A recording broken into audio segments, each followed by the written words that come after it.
La parole est à Monsieur Philippe Juvin pour le groupe Les Républicains.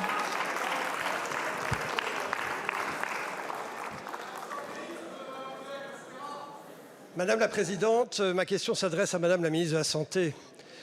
Au mois de juillet, ici, nous avions alerté votre prédécesseur, Madame la Ministre, car 20 000 médecins à diplôme étranger hors Union européenne, les PADU, concouraient pour exercer la médecine en France. Votre administration, alors, avait décrété qu'on prendrait seulement 2700 candidats sur 20 000. Pourquoi 2700? Personne n'a jamais compris. On a besoin de médecins et avouez qu'en limiter aussi arbitrairement le nombre, c'est assez absurde. Alors, nous vous avions dit, n'en prenez pas 2700, mais prenez tous ceux qui ont le niveau. Bref, faites un examen, pas au concours. Monsieur Braun a ignoré notre proposition, le concours a eu lieu, et puis la catastrophe annoncée n'a pas tardé, donc vous avez dû prendre hier, dans la précipitation, des mesures de rustine qui ne règlent rien au fond, car le concours des PADU reste totalement inadapté. Alors je repose ma question, Madame la Ministre, comme je l'ai posée à Monsieur Braun. Allez-vous transformer le concours de PADU en examen, afin d'admettre tous les médecins qui ont le niveau et les affecter là où on en a besoin? Bravo. Je vous remercie, Monsieur le député. La parole est à Madame Catherine Vautrin, ministre du Travail, de la Santé et des Solidarités. Merci Madame la Présidente, Mesdames et Messieurs les députés, Monsieur le député Philippe Juvin. Monsieur le député, vous l'avez dit, effectivement, il y a ce sujet de ces praticiens qui aujourd'hui travaillent dans notre système de soins et dont évidemment la présence est tout à fait importante. C'est la raison pour laquelle, conformément à ce qu'a dit Monsieur le Président de la République le 16 janvier dernier, il était important de répondre aux attentes de celles et ceux qui aujourd'hui travaillent dans nos hôpitaux. C'est le sens du décret qui est sorti hier et qui répond effectivement à cette évaluation des compétences de 2023 et qui a permis de clarifier la situation de 2700 praticiens. La situation pour eux est la suivante. Lorsqu'ils ont validé cet examen et qu'ils sont en poste dans notre pays, ils peuvent rester là où ils le sont.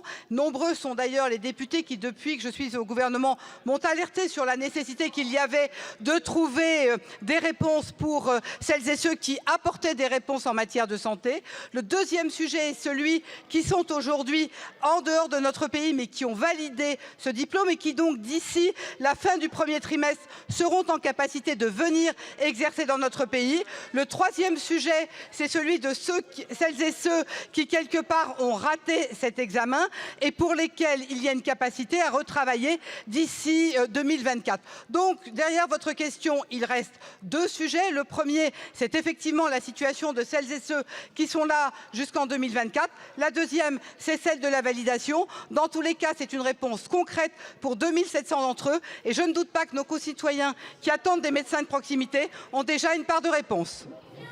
Je vous remercie, Madame la Ministre. Monsieur le député.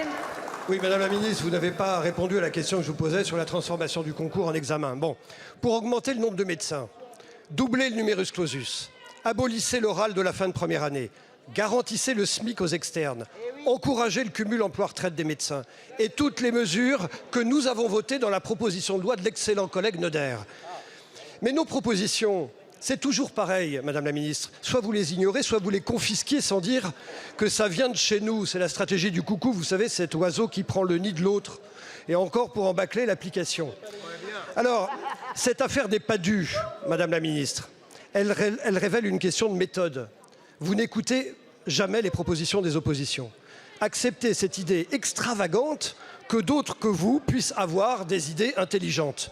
Nous comptons sur vous. Ne soyez pas la ministre d'un seul camp.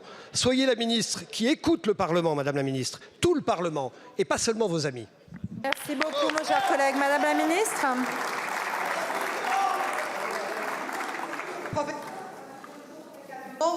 Vous le savez, le drame de notre pays, c'est le manque de médecins. L'origine, vous la connaissez comme moi, c'est le numerus clausus. Le gouvernement qui a eu le courage de venir vers le numerus apertus, c'est celui-là. Travaillons ensemble pour avancer. Je vous remercie, Madame la Ministre. La parole est à Madame Lise